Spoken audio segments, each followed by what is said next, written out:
about this guy you meet on Plenty of Fish and tell us how it even started.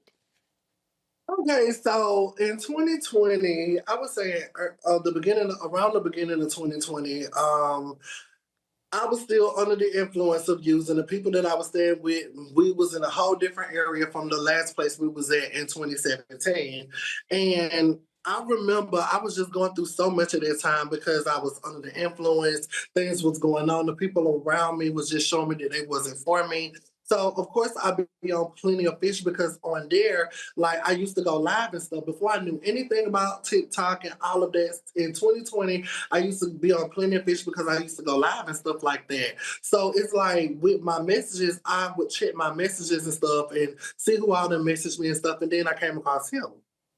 And I was like, okay, like, it was just a simple, hey, beautiful message. And I responded back. And then we went from there. And then he told me that he was HIV undetectable. So I was like, okay, because of the fact that you told me up front, it made me want to continue to talk to him because I feel like when you come across people and they have these diagnoses, some of the time they're not going to tell you. So I was like, for you to sit up here and be open with me and tell me in conversation of us just beginning to talk that you're HIV undetectable, it made me respect you to want to continue to talk to you. So out of all the people that were messaging me, he stood out to me the most.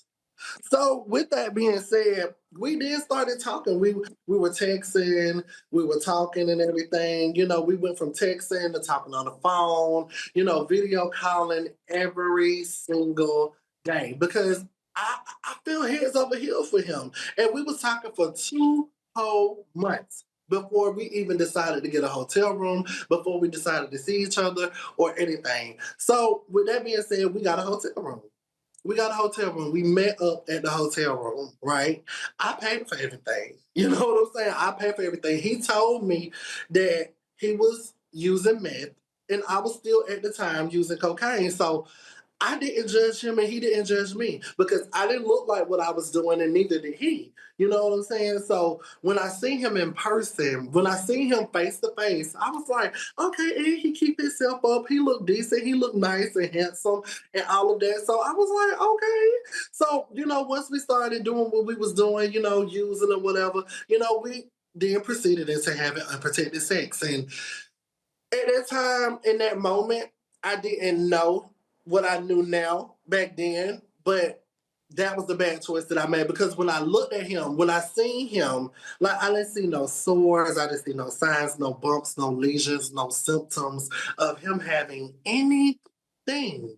You know what I'm saying? And that's what made me felt like it was okay to have unprotected sex with him over 10 times in 4 days that we spent in a hotel room together. And on that last day of checkout, he was gone. When I woke up, he was gone. I didn't, it was confusing to me at first.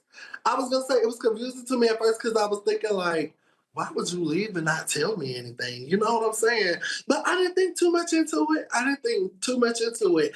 And I called my brother, had him come and get me from the hotel and whatnot. And all I can say is like a little bit over a month's timing as weeks transpired and went by, I can say that I started developing symptoms, like small little bumps here and there around my private area, like on my face a little bit, but I didn't think nothing of it. But little did I know, as time progressed, I could say that I had dark spots and bumps from the top of my head to the bottom of my feet.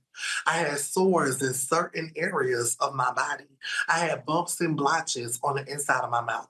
My tongue was swollen. My glands were swollen. My tonsils were swollen. Okay. I had open sores in my hands where you can see the white meat in my hands. And this was over a month's time. And now, after me and him, after the last day of checkout, this was a little over a month's timing. Okay. So in my private area, it was swollen. My private part was swollen. I had a pussy discharge that smelled like a fishy seafood boil that's been sitting in the trash can for over a week. I had open reddish looking sores in my private area that looked like they were boiling and pussy. On top of having bumps all around my private area in the front and back. And because of the fact during 2020, that was during COVID, it. Because we could wear masks and stuff like that, we had them wear masks at the time. I felt like it was okay for me to cover up and wear a jacket. So, my parents and my brother wouldn't see what was going on with me. But because of the fact that I kept having these bumps appear on my face, it kept getting worse. My dad eventually asked me, Josh, what's wrong with you? Like, what's going on with you? And I was so scared. I was like, I don't know. So I didn't have a choice but to go to the clinic to figure out what was going on with me. At this So time, are you telling him, the guy who, after checkout, are you guys still in contact? okay, so yes, after we check out or whatever, he had a little alibi of why he left and stuff. Like he had some business and stuff that he had to take care of.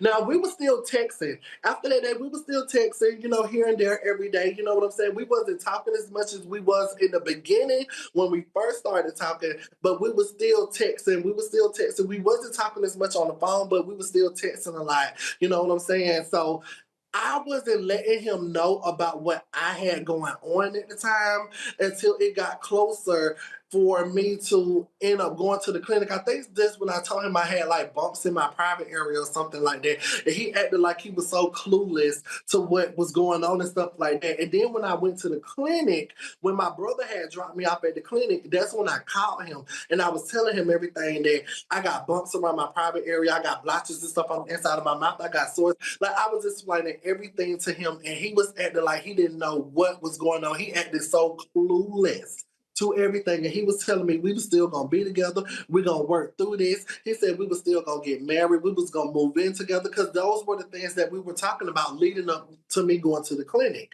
So, with that being said, after I got off the phone with him, I went inside the clinic to figure out everything, only for me to find out that I have HIV, syphilis, herpes, trichomoniasis, and chlamydia.